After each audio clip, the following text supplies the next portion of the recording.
Hello, everybody. David Shuster here. The great minds of Fox News have done it again. With the fanfare and urgency of a Neanderthal discovering fire, a Fox News anchor reported this. Gas prices are now negative under this administration, almost to the $3 mark. Gas prices are negative? First of all, that makes no sense. No gas station in America is paying customers to fill up their tanks. Secondly, did you see the on-screen graphic for this breaking news on Fox? The Fox graphic shows the national average today is $3.07 a gallon. A year ago, it was $3.08 a gallon. So gas has dropped 1 cent, 1 penny. It's a difference so small you could lose it between the cushions of your couch. But on Fox News, a 1 cent drop in gas under Trump is both momentous and divine. Anchor Sandra Smith followed up that hysteria with this penetrating, slobbering question. How much do you believe they will continue to go down? The president is talking about, I think I've heard him talk about $2 gas. Well, John and Sandra, President Trump, when he ran on a policy of energy abundance.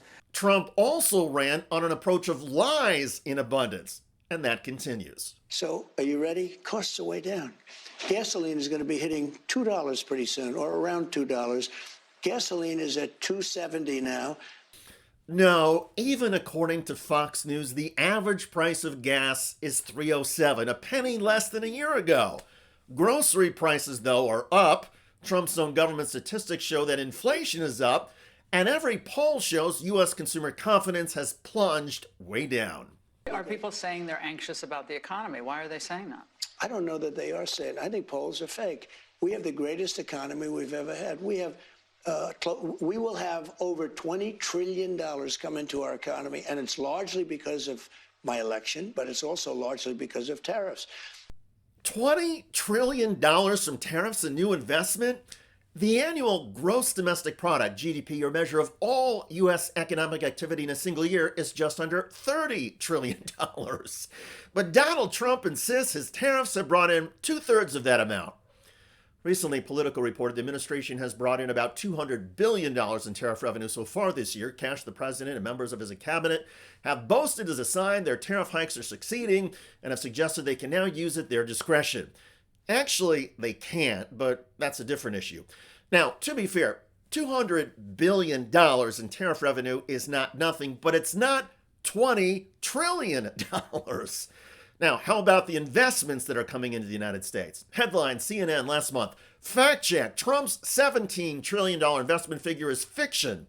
Even the Trump administration claims it's half that, or about $8 trillion, though even that Trump figure is dubious. Quote, $600 billion from EU firms, even though the European Union has made clear that this is merely an estimate of potential private investment, not an actual commitment. $600 billion from Saudi Arabia, even though the Saudis' vague $600 billion pledge encompassed both investments and trade, not simply Saudi investment in the U.S.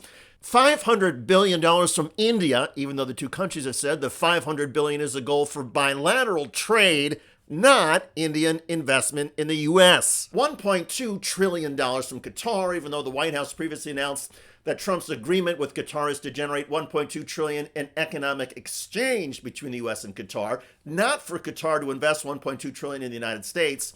$1.4 trillion from the United Arab Emirates, even though this is a vague pledge, more than double the size of the UAE's gross domestic product.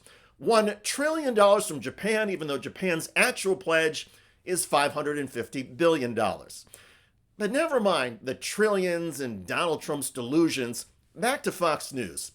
It would be charitable to call Fox's triumphant reporting on gas prices a misunderstanding. But charity, like arithmetic, has never been Fox's strong suit. No, this was performance art. A pantomime of outrage and triumph presented for an audience that mistakes enthusiasm for insight. Hey, let's bring in the Interior Secretary, Doug Burgum. He joins us live now. Mr. Secretary, honored to have you on the program today, sir. I'll ask you a question so many are talking about, and that is gas and oil prices. The anchor's tone was one of high seriousness, as though she were announcing the discovery of a new continent or the cure for cancer, not the statistical equivalent of lint in the nation's pocket. Gas prices are now negative under this administration, almost to the $3 mark. The word negative was rolled out like a holy relic. Never mind that it made no sense. Still, in this tiny incident on Fox News lies the rotting soul of America's public discourse, the transformation of trivia into tragedy, and the worship of noise as news. That's a credit to President Trump's policies and American ingenuity. Mr. Secretary, I want to circle back to where I started, and specifically, I made sure that I looked up that. I had heard President Trump mention $2 gas potentially could happen. It was at a press conference in Tokyo where he said, we're going to see $2 gasoline pretty soon, he said. The average Fox News viewers, lulled into stupefaction, nod gravely, believing that he or she has glimpsed the inner workings of the Trump economy, when in truth, the viewer has merely watched the latest act in the long-running comedy of Fox News. In this world, gas is negative, Trump has triumphed, and Fox News continues to dance on the grave of common sense. By the way, Republican House Speaker Mike Johnson is getting slammed across the political spectrum over this. Probably lots of questions, but I'm going to get a lot of my own questions answered later today, so stay tuned for more. Thanks so much. And that was Republican House Speaker Mike Johnson on this day walking out of the room rather than taking questions from reporters. When will the House be back in session? Will the House match the Senate and pledge to take a vote on extending healthcare tax subsidies? What is the schedule for Adelita Grijalva's swearing in? No answers. Mike Johnson apparently still hiding. Refused to even answer a single question today. That's extraordinary. Even pro-Trump Republicans are slamming Speaker Johnson. Mike Lindell's streaming channel, Lindell TV, noted on X, according to House gallery rules, the Speaker is expected to take at least one question. Johnson has never skipped Q&A before. After weeks of daily shutdown updates and follow-up questions, the silence speaks volumes. In the 6 minutes that Speaker Johnson did talk to the press, he noted that the continuing resolution to fund the government includes back pay for federal workers and fully funding food stamps for a year. That measure first has to get through the U.S. Senate. And as of Sunday, nearly half of all domestic flights and U.S. flights were either canceled or delayed. And it's a very serious situation. So I'm saying that by way of reminder. I'm stating the obvious to all my colleagues, Republicans and Democrats in the House. You need to begin right now returning to the Hill. We have to do this as quickly as possible. Check out that video at the link below. It generated a lot of comments on YouTube. One of the most popular is from Valerie, who wrote of Johnson still covering up Epstein. Remove him. I hear you.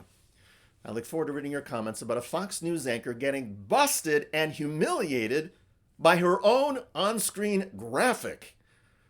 I'm David Shuster. Thanks for joining us.